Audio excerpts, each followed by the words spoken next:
Good intentions, good intentions, good intentions. The power of word. The power of word. And the power word today is going to be continuing with the word law. Part 2. The word law. And we're going to be talking about the law as in divine, as in nature, right? And we're going to be talking about where the law is not just written, but it's supposed to be an actual act, right? So the law is divine, right? And the law is nature, and the law is natural, right? So the law is supposed to be from within, right? You carry the law with you at all times. It's inside of you. It's just like grace. You are not above the law. You are not below the law, right? Because the law is inside of you. That's why you are to govern yourselves at all time. That's the only way you can walk in your true authority. But most of us have to have a government because we're not of age, even if we are grown men and grown women, to actually govern ourselves because we don't follow, obey, live the law by our true intentions and true acts.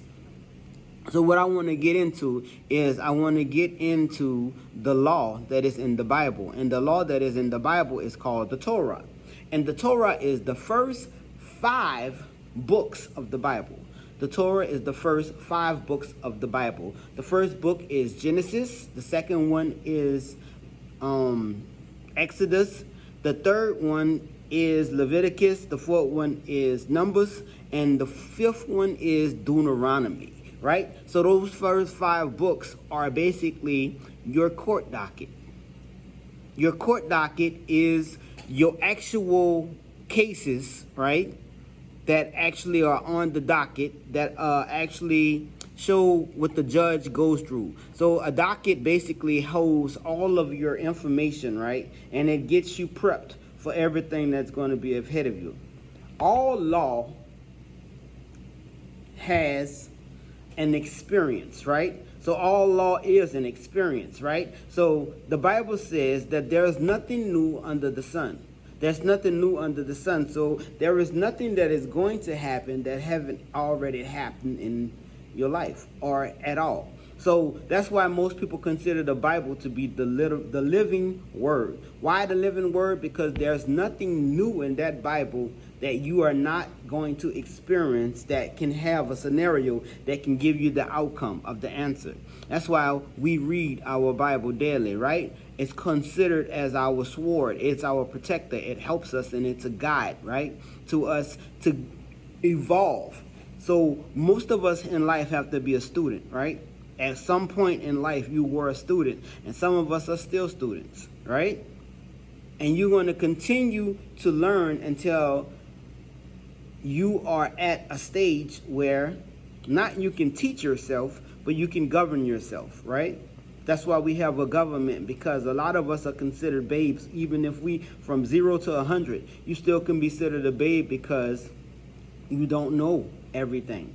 And the main thing that you don't know is you don't know about yourself.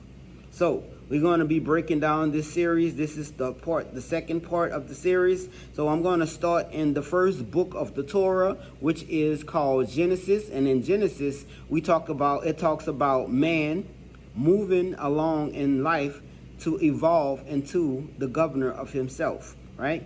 In the first part of that book, in the first part of the docket, right?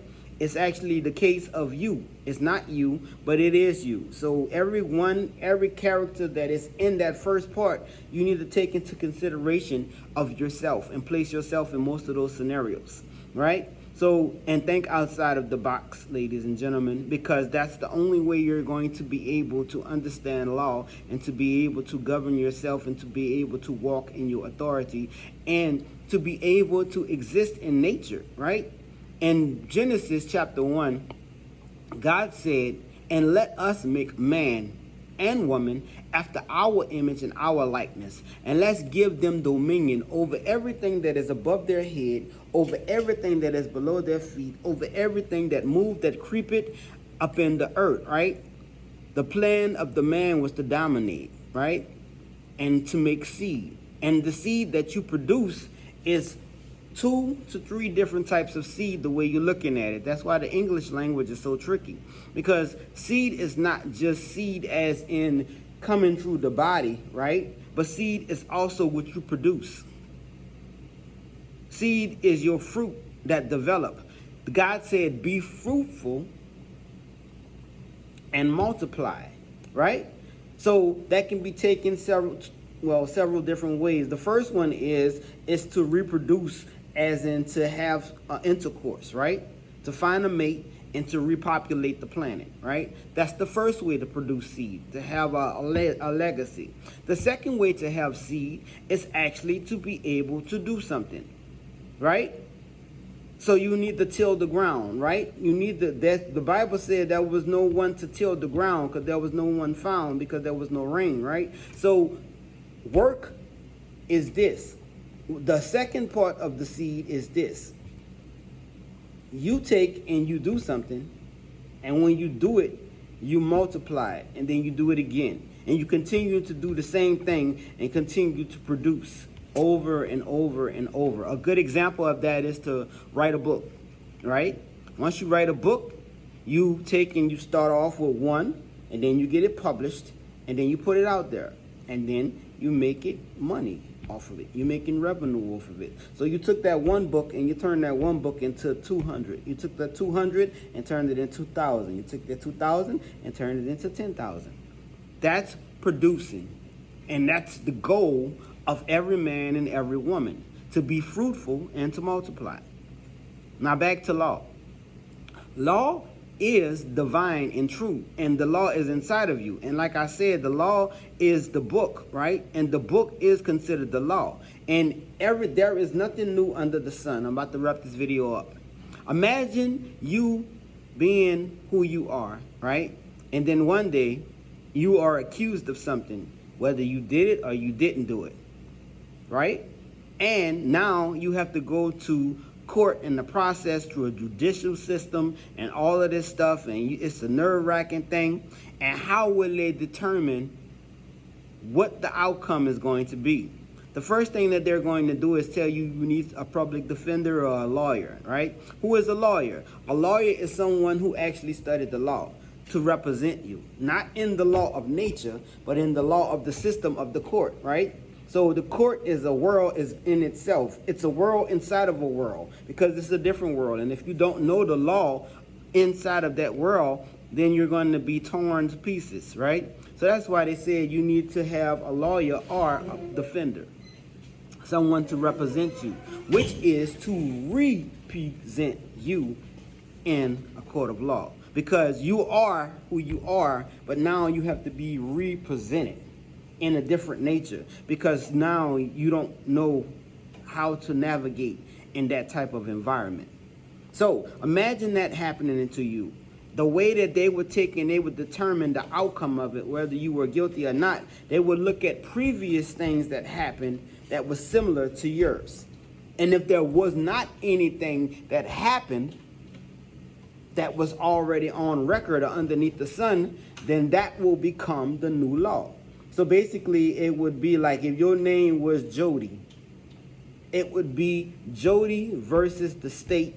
It'll have the year and the date and the outcome of that case.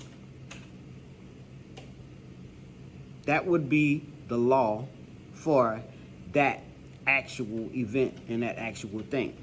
Now, when it comes to the law, we need to know the law from within. We need to know tendencies. We need to know boundaries. We need to know thoughts. We need to know moods. We need to know emotions. We need to know who is capable of producing the law and who is under the law and who is under grace. Because we're all not under grace and we're all not under the law. Because why? Everything that you say grace is within. If you don't carry grace within you, then how can you be under something that you don't possess? The law, you are underneath a system. But when it comes to, you can be under the law of the system, but are you under the law of self? You can't be under the law of the system only if you don't know the law of self. Because if you know the law of self, then you can know how to navigate your way through the matrix. All right, I'm going to end this video right here because This is going to be a nice series and a nice conversation. So stay up. We cannot continue to fall.